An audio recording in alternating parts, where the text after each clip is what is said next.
मैं गुंजन कपूर चार धाम की यात्रा में आपका स्वागत करती हूँ। सबसे पहले हम यमुनोत्री धाम जाएंगे, जहाँ जाने के दो रास्ते हैं।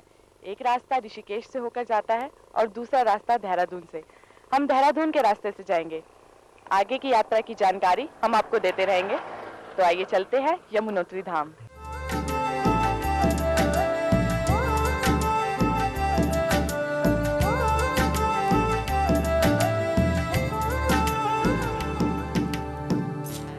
चार धाम की यात्रा में सबसे पहले जिस धाम की यात्रा की जाती है वह है यमुनोत्री धाम, जो मां यमुना का उद्गम स्थल भी है।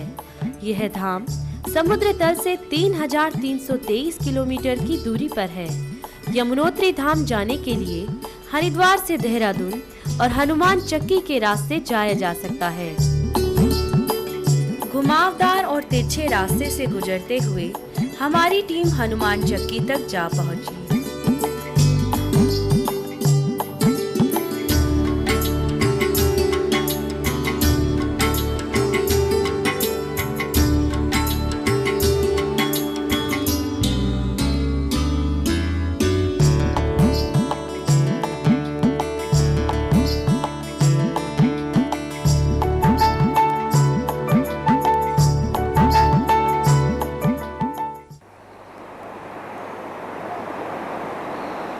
ये जो आप शोर सुन रहे हैं ये यमुना नदी का है और मेरे पीछे बर्फ की पहाड़ियाँ हैं। इस समय हम राणा चट्टी पर खड़े हैं, जहाँ से यमुनोत्री का रास्ता लगभग 18 किलोमीटर है। बसें व टैक्सियाँ केवल हनुमान चट्टी तक ही जा सकती हैं, जहाँ से 13 किलोमीटर की पैदल चढ़ाई है।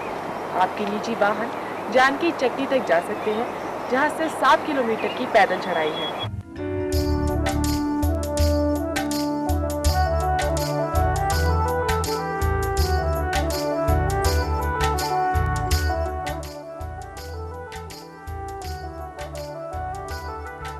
इसके बाद प्रकृति के विहंगम दृश्यों का आनंद लेते हुए हमारी गाड़ी जानकी चक्की की ओर रवाना हुई, जहां से हमें अपना निजी वाहन छोड़कर पैदल जाना होगा।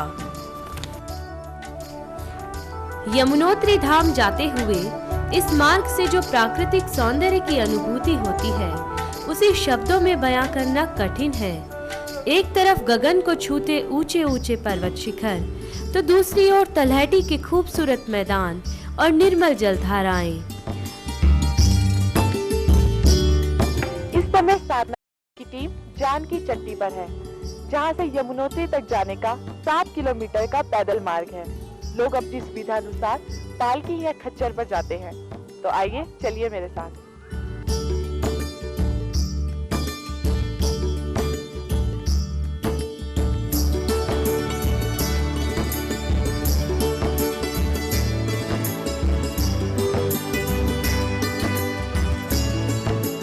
पालकी खच्चर, जिसे जैसे सुविधा लग रही है वह मां यमुनोत्री के दर्शन के लिए जा रहा है।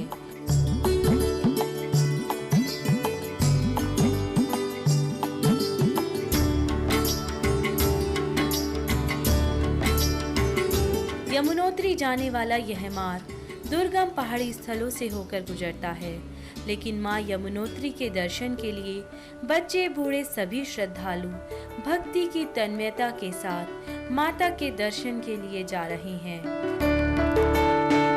यही तो साधना की शक्ति है, भक्ति का विश्वास है।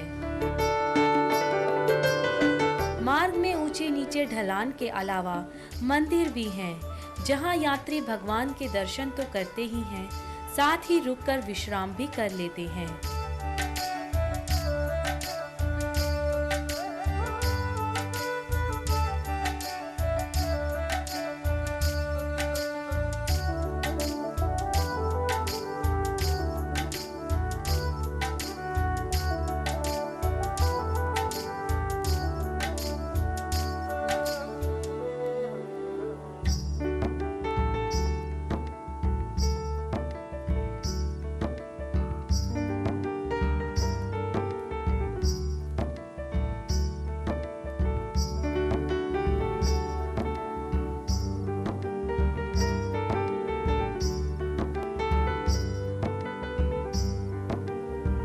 इन दुर्गम पहाड़ी दर्रों पर लाठी के द्वारा जाना ही सुरक्षित है, क्योंकि मार्ग में ऊंचे नीचे कई दर्रे हैं।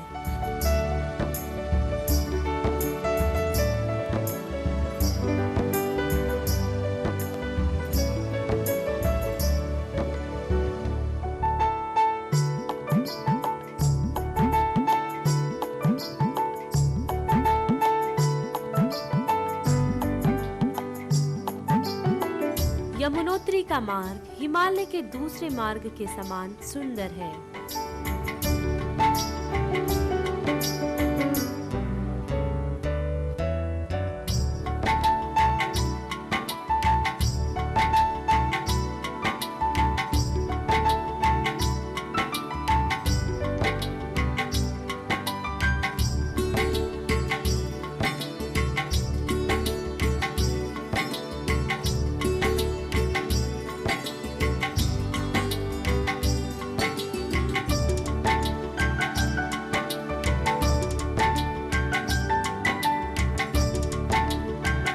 गंगे यमुनेश्च गोदावरी सरस्वती नर्मदे सिंधु कावेरी जलस्मने सत्रन्दिकुंज।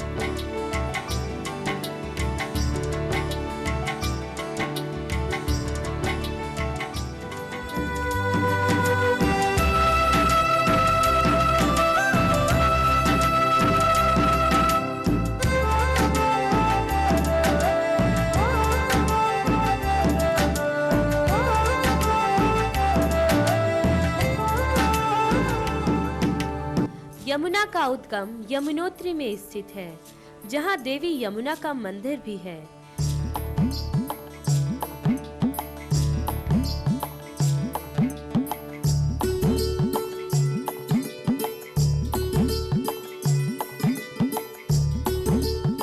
वे कहा जाता है कि स्नान करने के बाद जो 3 रात के लिए यहाँ ठहरता है, उसे यम के दर्शन नहीं होते।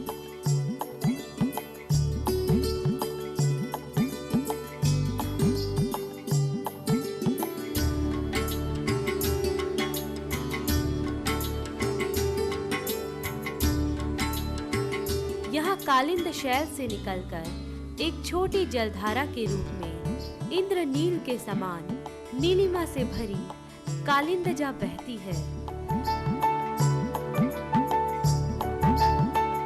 यमुनोत्री के मंदिर के बाहर विधि पूर्वक पूजन के लिए पूजा की सभी सामग्री खरीदी जा सकती है।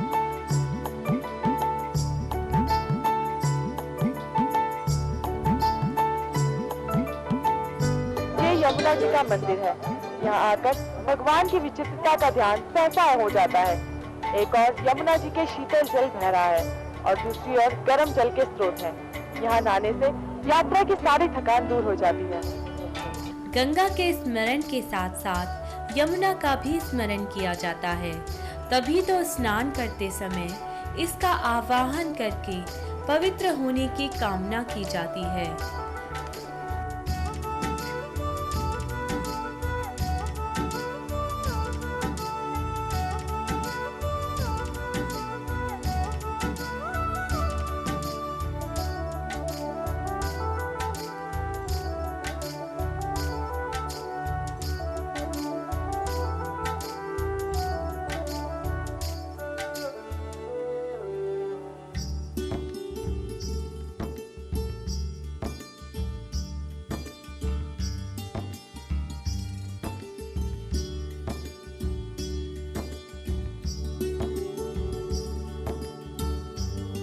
और अब समय है माँ यमुना की पूजा अर्चना करने का। सभी श्रद्धालु विधि विधान के साथ माँ यमुना का पूजन करते हैं।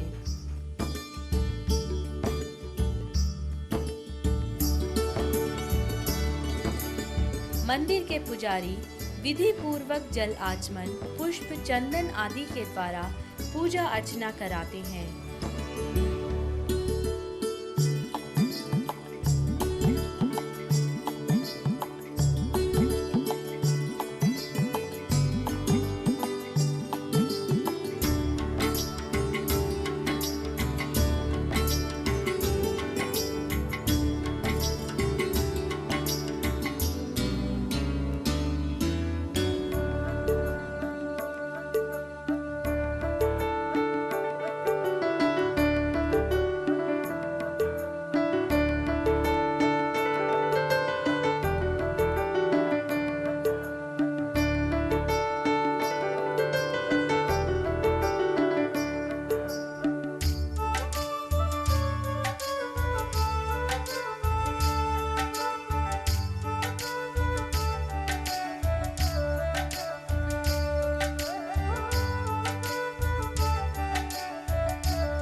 जो यमुना में स्नान करता है वह करोड़ों जन्मों के पाप नष्ट कर डालता है।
इस सिद्ध नामक तीर्थ पर यम ने लोकपाल का पद भी प्राप्त किया।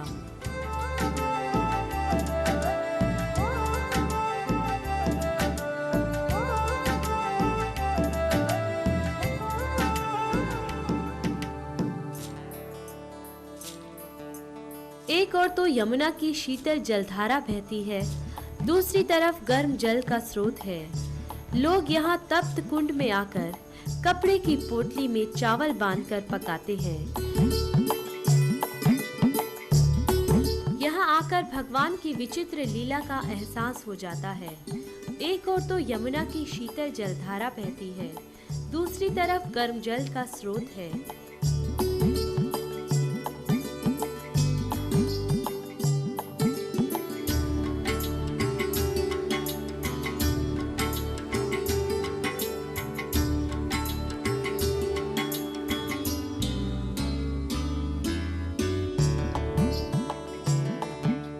कहा जाता है कि अग्निदेव ने यहाँ कठिन तपस्या की, जिसके प्रभाव से अग्नि ने दिक्पाल का पद प्राप्त किया और यह तप्त कुंड सरोवर के नाम से प्रसिद्ध हुआ।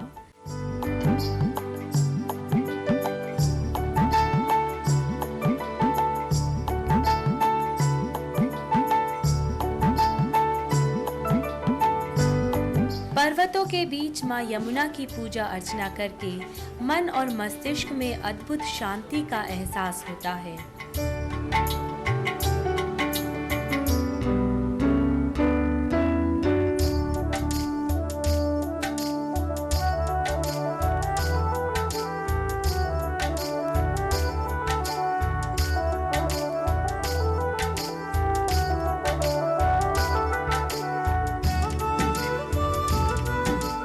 माँ यमुना जहाँ से गुजरती हैं, ऐसा लगता है मानो खूबसूरती का पर्याय बनाती चलती हैं।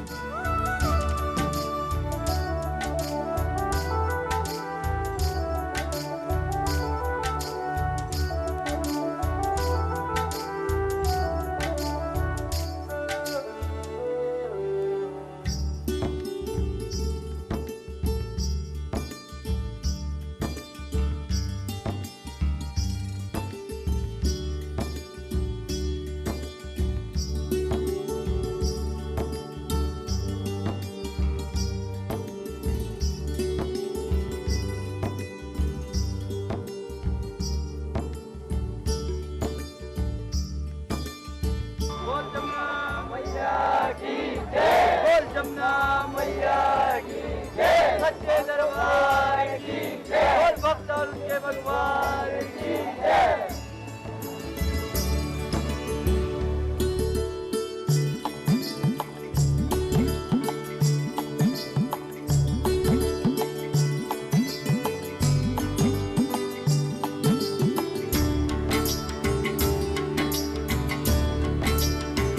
यमुनोत्री से लौटकर पुनः हनुमान चक्की तक आना होगा, जहां से बस या टैक्सी उपलब्ध है। इस खूबसूरत छटा को देखकर यात्रा की थकान का सारा एहसास नगण्य हो जाता है।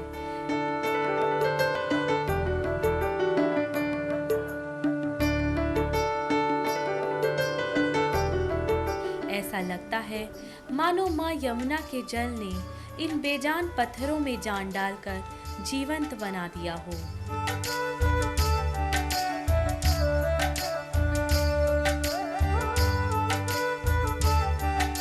यमुनोत्री से हरिद्वार की दूरी 246 किलोमीटर है और निकटतम रेलवे स्टेशन हरिद्वार व ऋषिकेश है।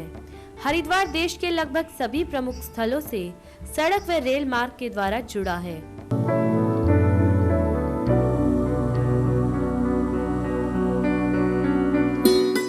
पावन धाम गंगोत्री की मनोरम तीर्थ यात्रा पर साधना की टीम आपका स्वागत करती है और हमें आशा है कि 4 धाम की यात्रा के दूसरे पड़ाव गंगोत्री यात्रा का आप पूरा आनंद लेंगे।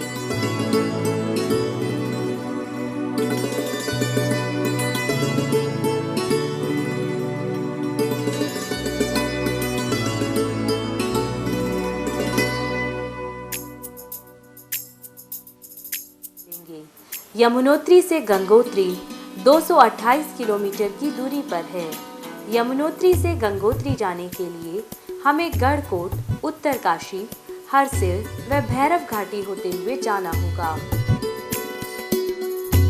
इन घुमावदार और तिरछे रास्ते से गुजरते हुए ड्राइवर को पूरी सावधानी रखनी होगी, क्योंकि जरा सा ध्यान चूकने का मतलब है हजारों फीट गहरी घाटी में जा गिरना। लेकिन यात्रा के ये खूबसूरत दृश्य डर का सारा एहसास भुला देते हैं।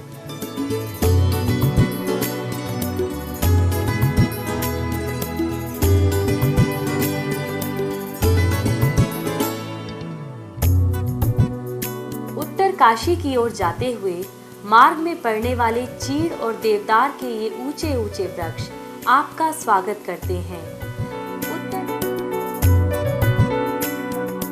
उत्तरकाशी पुराण प्रसिद्ध वारणावत पर्वत की समतल भूमि पर बसा है। इस पहाड़ी क्षेत्र में उत्तरकाशी 10,000 की आबादी वाला एक आधुनिक नगर है।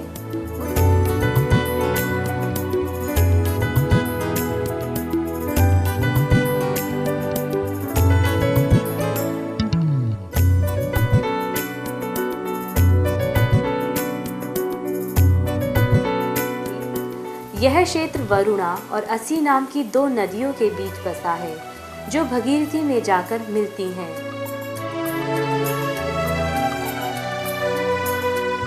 उत्तरकाशी के बाद हमें अत्यंत दुर्गम पहाड़ी मार्ग से गुजरना होगा।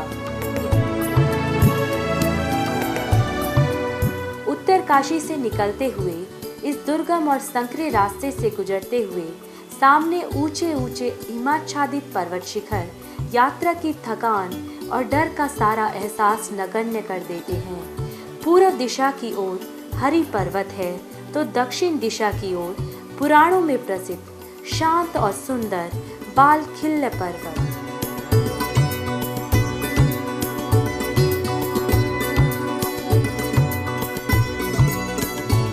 इन सुंदर घाटियों के बीच तेज गति से उफनती हुई गंगा मानो मैदानों को हरा भरा करने के लिए व्याकुल हो तेजी से आगे बढ़ रही हो, और हम लोग भी मां गंगोत्री के दर्शन के लिए जल्दी ही मंजिल तक पहुंचने की लगन में आगे बढ़ रहे हैं।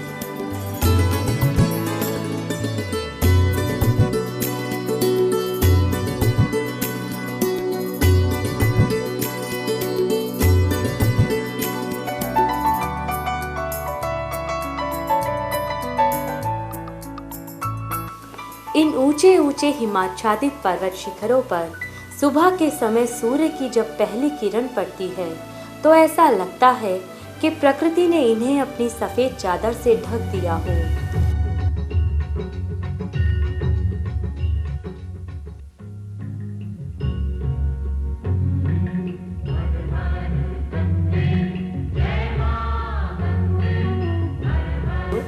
और ये लीजिए, बातों ही बातों में हम पहुंच गए हैं पावन तीर्थ मां गंगोत्री के दरबार में। यह धाम समुद्र तल से 3140 किलोमीटर की ऊंचाई पर है।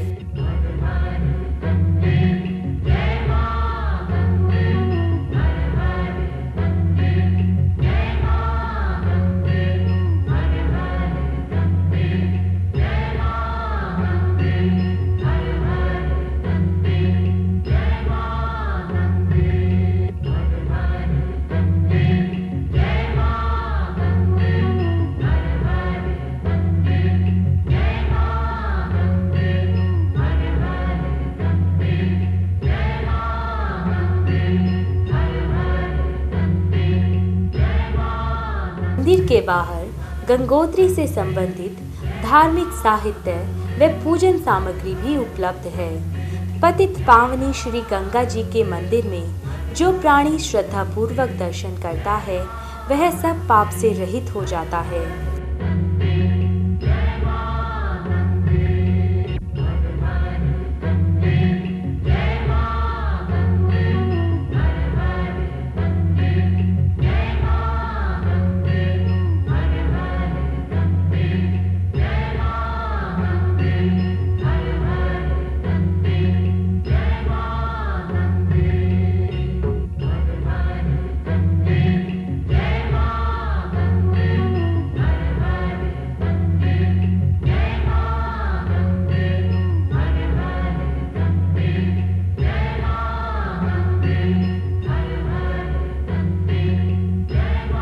गंगोत्री मंदिर का निर्माण पिछली सदी के प्रारंभ में गोरखा सरदार अमर सिंह थापा ने कराया था। इसका जीर्णोद्धार जयपुर दरबार के द्वारा किया गया था। इसके नीचे भागीरथी की एक विशाल शिला है जिस पर बैठकर राजा भगीरथ ने तपस्या की थी और श्री गंगा जी को अवतरित किया था।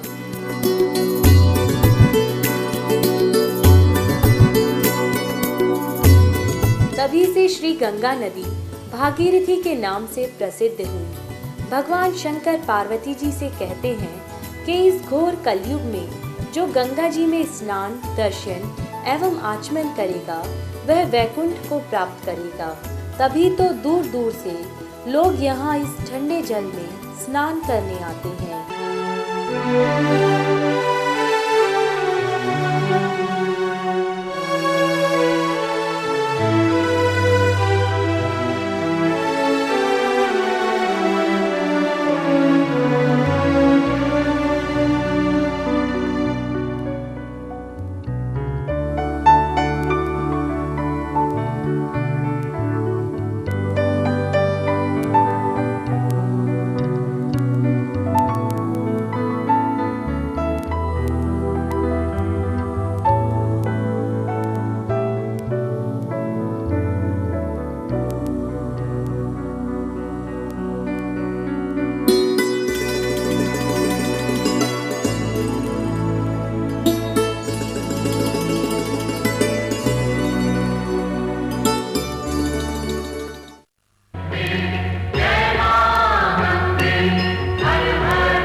ओम जय गंगे माता, श्री जय गंगे। गंगा जी की आरती के समय मंदिर के बाहर तक भीड़ होती है और लोग मां गंगा की आरती करते हैं। तुझको ध्याता मन वांछित फल पाता। ओम जय गंगे माता।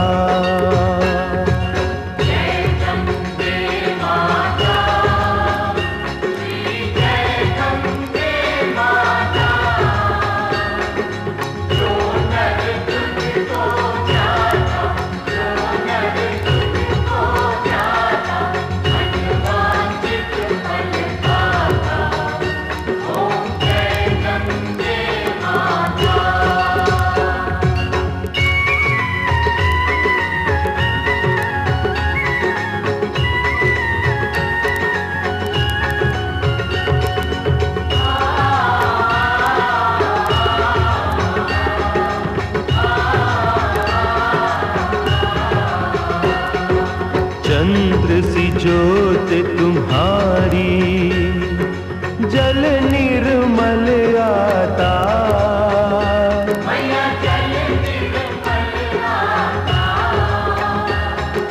शरण पड़े जो तेरी, शरण पड़े जो तेरी, सो नर तर जाता।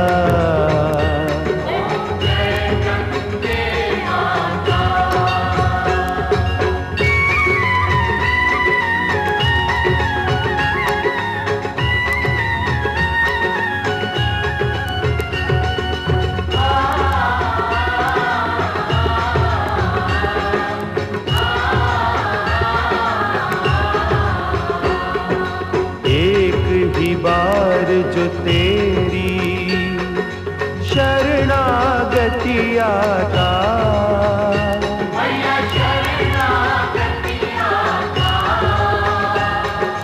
यम की त्रास मिटा कर, यम की त्रास मिटा कर परम गति पाता।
अर्चना संपन्न करने के बाद अब दर्शन करते हैं भागीरथ मंदिर का।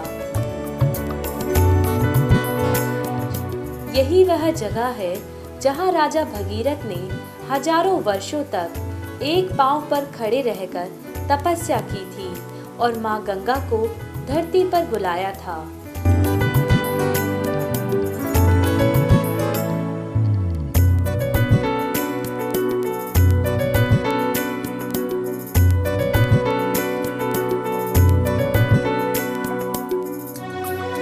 भागीरथी का मुख्य उद्गम स्थल गोमुख है, जो यहाँ से 28 किलोमीटर आगे है।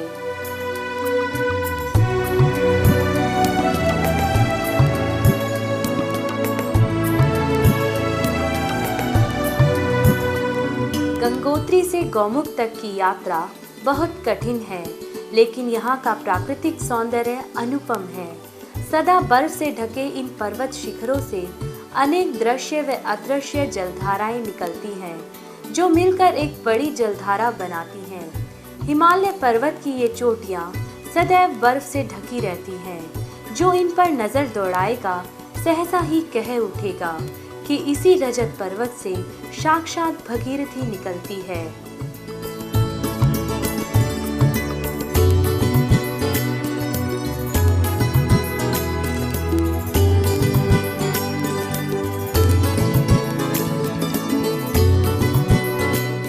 महापापियों का भी उद्धार करने के लिए मां गंगा अपने पूरे वेग से आगे बढ़ रही है। धरती को इन सुंदर दृश्यों से परिपूर्ण बनाया परमपिता परमात्मा ने और माध्यम बने राजा भगीरथ।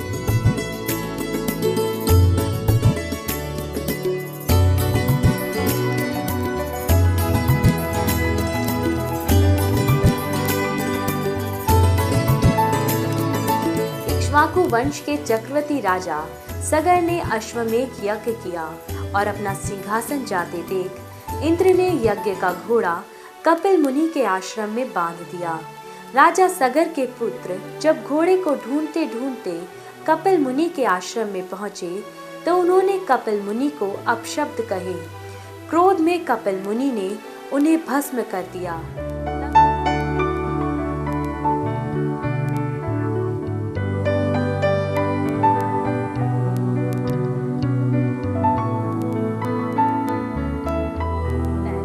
अपने पुरखों को तारने के लिए राजा भगीरथ ने कैलाश पर्वत पर हजारों वर्षों तक कड़ी तपस्या की।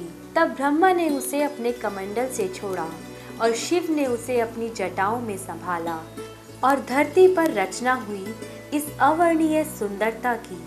सच है कि कृत्रिम सुंदरता तो क्षणिक भर की है, लेकिन प्रकृति की यह अकृत्रिम सुंदरता अमर है।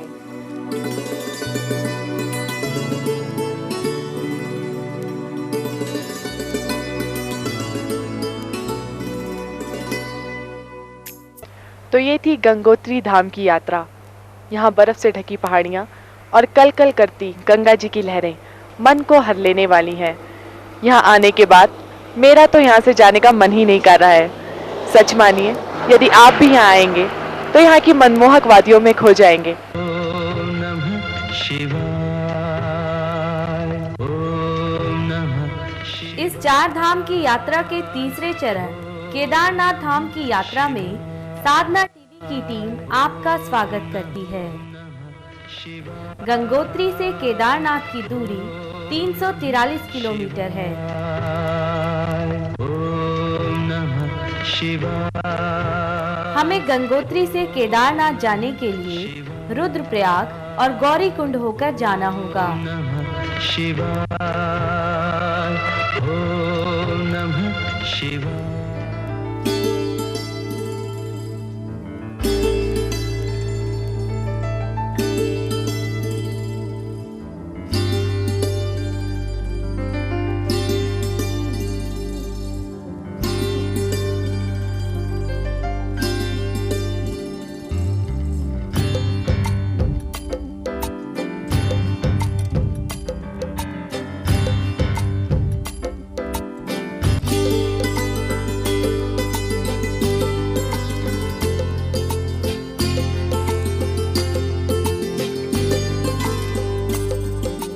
गंगोत्री से गौरीकुंड 329 किलोमीटर की दूरी पर है।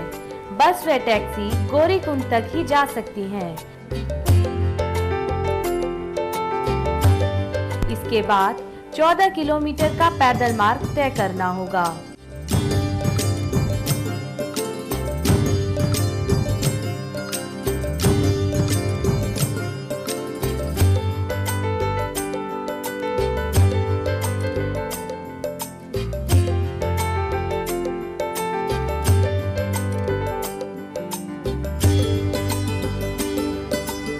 केदारनाथ से पहले लोग गौरीकुंड जाते हैं।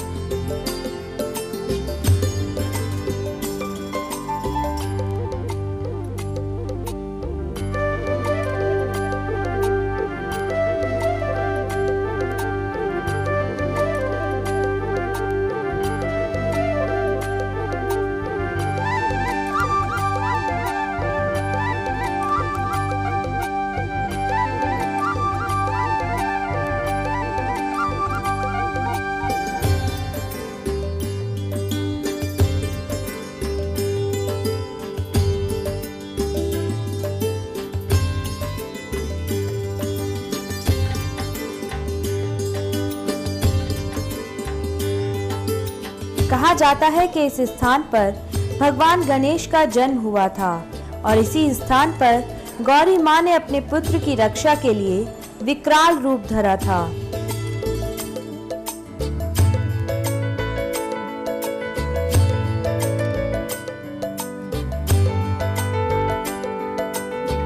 यह गौरी कुंड है। यहाँ पितृ विसर्जन व तर्पण आदि किया जाता है।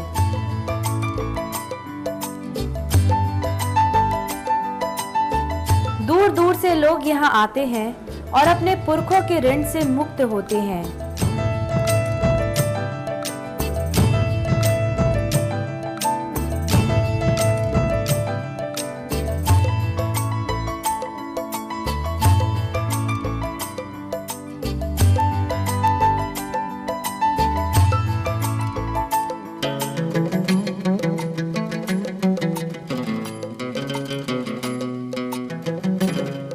गौरी कुंड में एक गर्म जल का कुंड भी है। लोग यहाँ स्नान आदि करके यात्रा की थकान मिटाकर आगे बढ़ते हैं।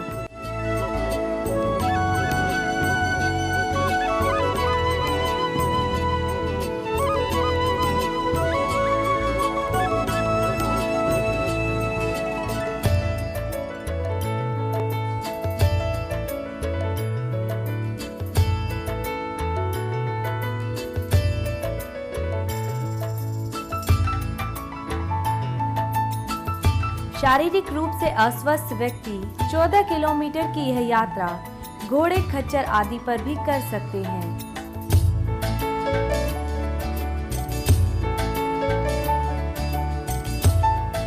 गौरीकुंड से 7 किलोमीटर की दूरी पर रामबाड़ा है, जहां पर तीर्थयात्री विश्राम और जलपान आदि ग्रहण करके आगे की यात्रा आरंभ करते हैं।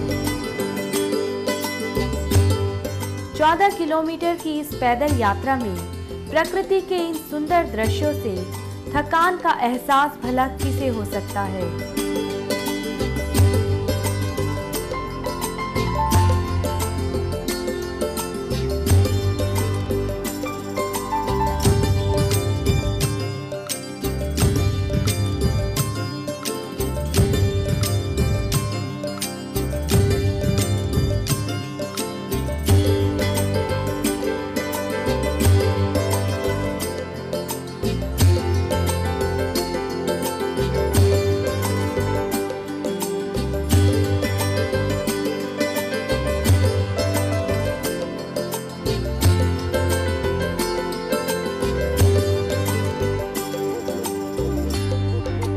देवदखनी से केदारनाथ के दर्शन होते ही मन प्रफुल्लित हो जाता है।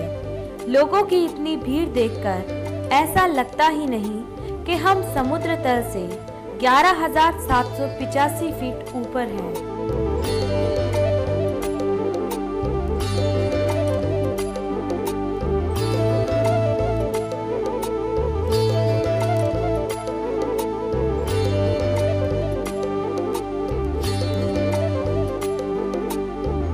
यदि विधाता ब्रह्मा भी इस समय धरती पर आकर इस दृश्य को देखते तो उन्हें अपनी बनाई इस सृष्टि पर अवश्य ही गर्व होता।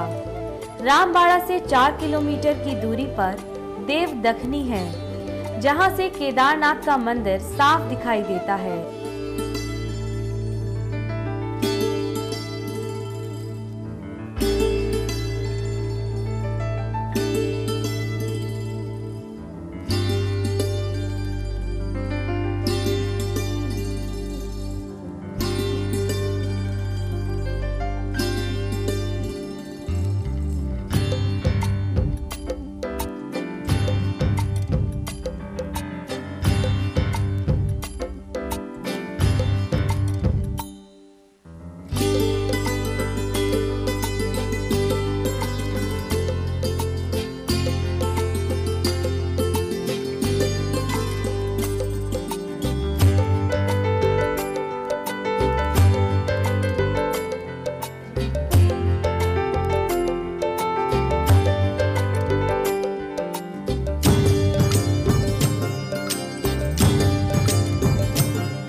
केदारनाथ की भूमि में प्रविष्ट होते ही आनंद और आश्चर्य की सीमा नहीं रहती। समुद्र की सतह से 12-13 हजार फुट की ऊंचाई पर इस मंजुल तीर्थ पर पहुंचते ही शीत, क्षुधा, पिपासा आदि कितने ही विघ्नों के होते हुए भी किसी भी व्यक्ति का मन भाव समाधि में लीन हो जाता है।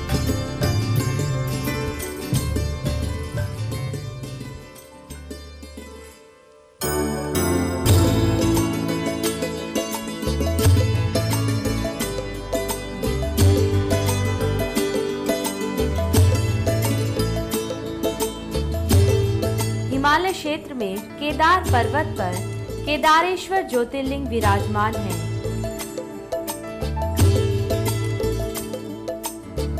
सतयुग में उपमन्यु ने यहाँ भगवान शिव की आराधना की थी।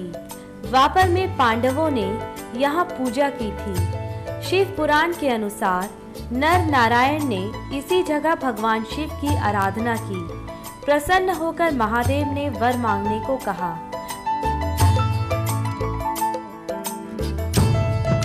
तो उन्होंने शंकर जी से लोक कल्याण के लिए वहीं प्रतिष्ठित होने की प्रार्थना की। फलस्वरूप देवादिदेव महादेव केदारनाथ में ज्योतिर्लिंग के रूप में स्थित हो गए।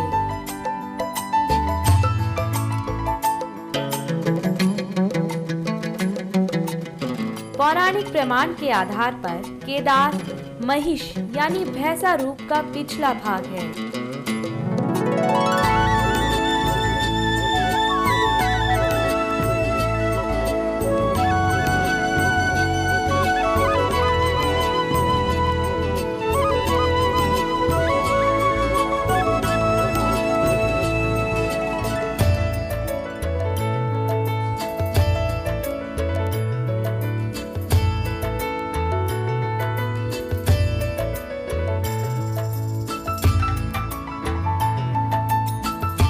मन में अपार श्रद्धा लिए हम आ पहुँचे केदारेश्वर मंदिर में।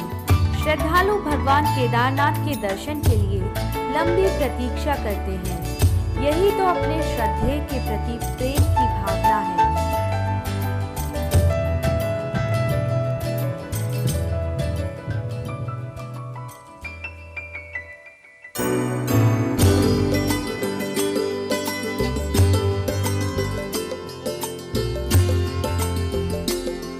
द्वितीय केदार मध्य महेश्वरी में नाभि, तुंगनाथ में बाहु और मुख रुद्रनाथ में तथा कल्पेश्वर में जटा है। यही पंच केदार कहे जाते हैं।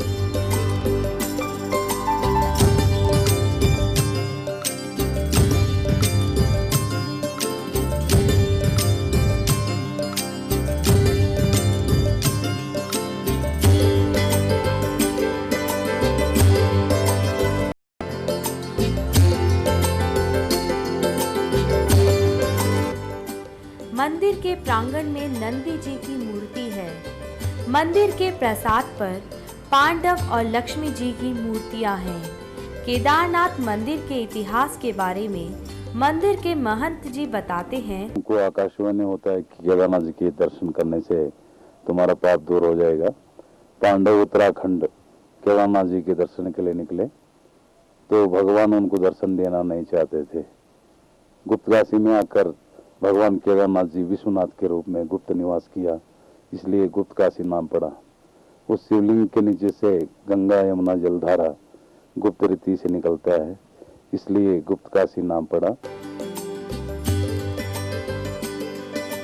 केदारनाथ मंदिर से 28 किलोमीटर की दूरी पर है त्रियुगी नारायण का विशाल मंदिर।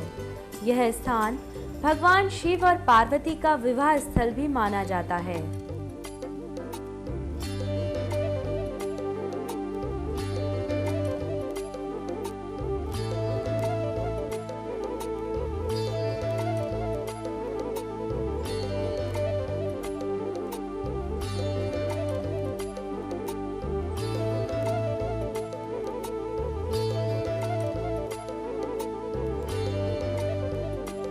मंदिर के समीप हंस कुंड है, जहां पितरों की मुक्ति हेतु श्राद्ध तर्पण आदि किया जाता है। मंदिर के पीछे अमृत कुंड है तथा कुछ दूर पर रेतस कुंड। पुरी के दक्षिण भाग में छोटी पहाड़ी पर मुचकुंद भैरव है, जहां से हिमालय का मनोहर दृश्य अत्यंत नजदीक दिखाई पड़ता है। पास ही में बर्फानी जल की झील है, वहीं से मंदाकिनी नदी का उद्गम होता है। आइए चलते हैं अपनी यात्रा के अंतिम पड़ाव श्री बद्रीनाथ धाम दर्शन के लिए।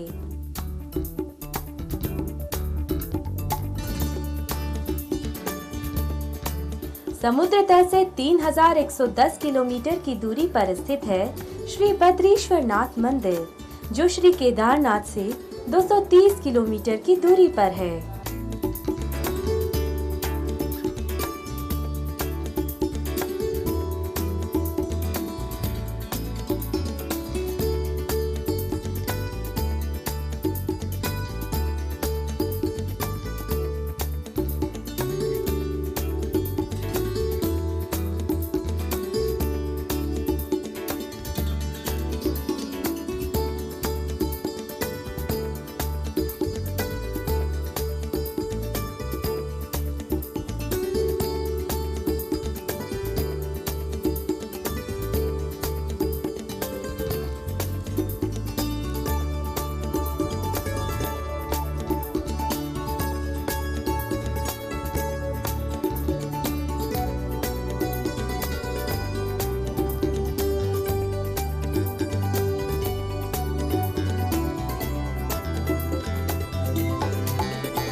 श्री बद्रीनाथ से 28 किलोमीटर पहले हेमकुंड पड़ता है।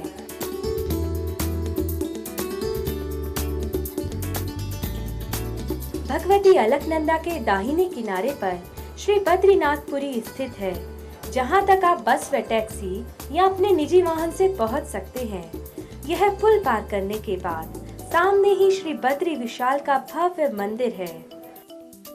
अलकनंदा के दक्षिणी तट पर स्थित श्री बद्रीनाथ का यह विशाल मंदिर, जब हम यहाँ पहुँचे तो सूर्य अपनी लालिमा बिखेरे हमसे विदा ले रहा था।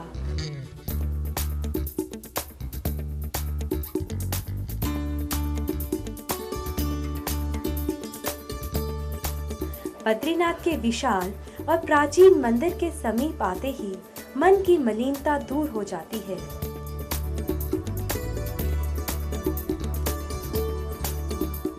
और यह है मंदिर प्रांगण से लगा बाजार। मंदिर के अंदर श्री बद्रीनाथ की दिव्य मूर्ति वस्त्राभूषण व विचित्र मुकुट धारण के शोभायमान हो रही है। मूर्ति के दाईं व बाईं तरफ नर नारायण, उद्धव, कुबेर व नारद जी की मूर्तियां हैं। परिक्रमा में हनुमान, गणेश, लक्ष्मी व कर्ण आदि की मूर्तियां हैं।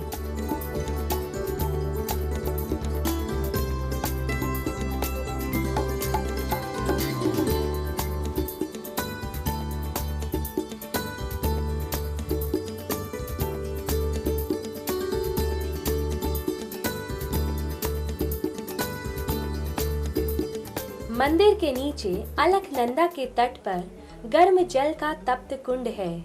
उसके निकट ही प्रहलाद धारा है और उसके समीप ही कर्म धारा है जो शीतल है, जहां स्नान ध्यान आदि करने के बाद स्थानीय बाजार से पूजा अर्चना की सामग्री लेकर हम श्री बद्री नारायण के मंदिर की ओर कूच करते हैं।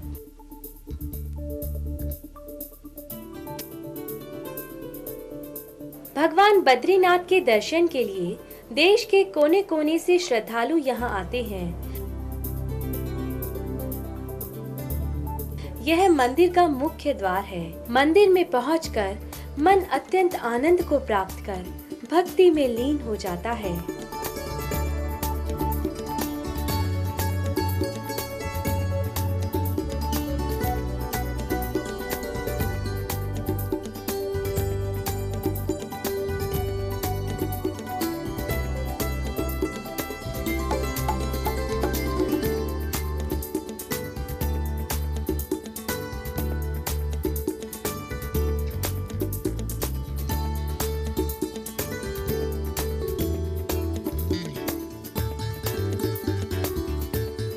भगवान बद्रीनाथ के दर्शन के बाद सरोवर के समीप पूजा की जाती है।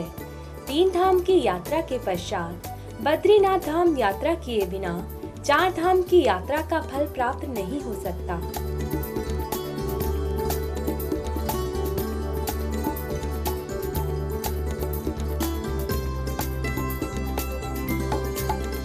श्री बद्रीनाथ धाम के निकट स्थित है ब्रह्म कपाल।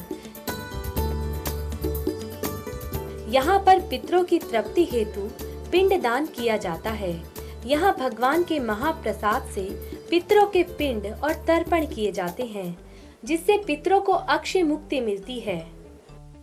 जब ब्रह्मा जी संध्या पर आसक्त हुए, तब शिव जी ने एक अन्य रूप धारण कर उनका सर काट डाला।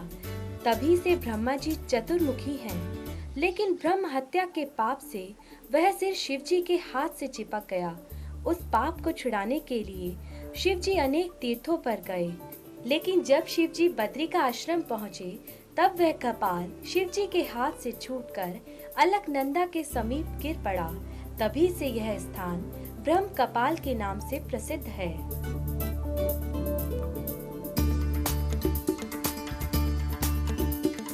वशिष्ठ जी ने कहा है कि जो कोई श्री बद्री नारायण की परिक्रमा करता है, उसे पृथ्वी दान का फल मिलता है, और जो कोई कुंड में स्नान कर भगवान का ध्यान करते हुए श्री बद्री नारायण के दर्शन के लिए जाता है, देवता भी नतमस्तक होकर उसकी स्तुति करते हैं।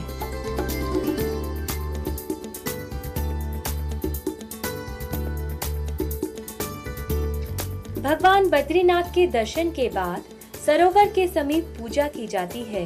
3 धाम की यात्रा के पश्चात बद्रीनाथ धाम यात्रा किए बिना 4 धाम की यात्रा का फल प्राप्त नहीं किया जा सकता।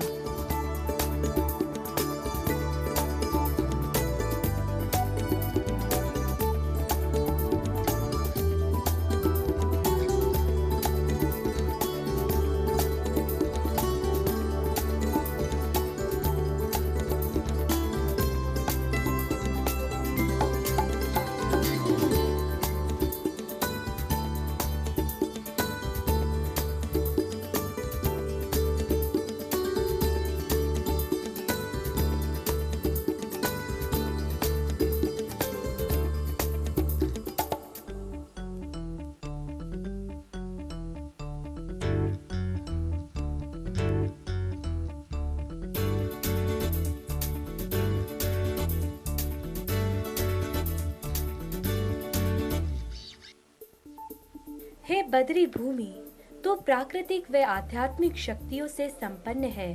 इन दोनों शक्तियों का अनवरत प्रसार करते हुए तू कोटि कोटि जीवों पर अनुग्रह करती है। तेरी सदा जय हो।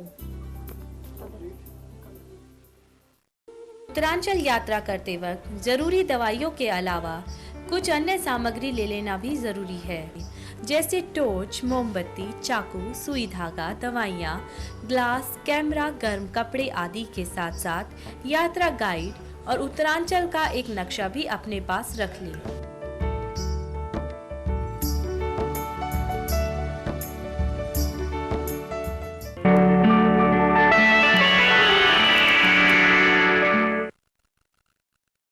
साधना वीडियो प्रस्तुत करते हैं आरती कुंज बिहारी की, श्री गिरिधर कृष्ण मुरारी की। अम्बे तू है जगदम्बे काली, जय दुर्गे खप्पर वाली, तेरे ही गुण गाए भारती। ओ मैया हम सब उतारे तेरी आरती। वीसीडी केवल साधना वीडियो पर। साधना वीडियो प्रस्तुत करते हैं श्री गुरु चरण सरोज रज, निज मन मुकुरु सुधार। भीड़ पड़ी जब भक्त पुकारे, दूर करो प्रभु दुख हमारे। दशरथ के घर जन्मे राम, पतित पावन सीताराम। वीसीडी केवल साधना वीडियो पर। साधना वीडियो प्रस्तुत करते हैं योगम शरणम गच्छामि। निरोगी काया के लिए जरूरी है योग। नियमित योगाभ्यास, संतुलित आहार एवं प्राणायाम के द्वारा हम अपने जीवन को सुखमय बना सकते हैं। स्वामी ज्ञान विजय जी महाराज ऐसे ही योगाचार्य हैं जो स्वयं MBBS डॉक्टर होने के साथ ही योग के ज्ञाता भी हैं और वैज्ञानिक पद्धति से योग सिखाते हैं। वर्षों पुरानी सर्वाइकल, स्लिप डिस्क, अर्थराइटिस जैसी घातक बीमारियों को स्वामी जी अपने योग के द्वारा चुटकियों में ठीक कर देते हैं। वीसीडी केवल साधना वीडियो पर।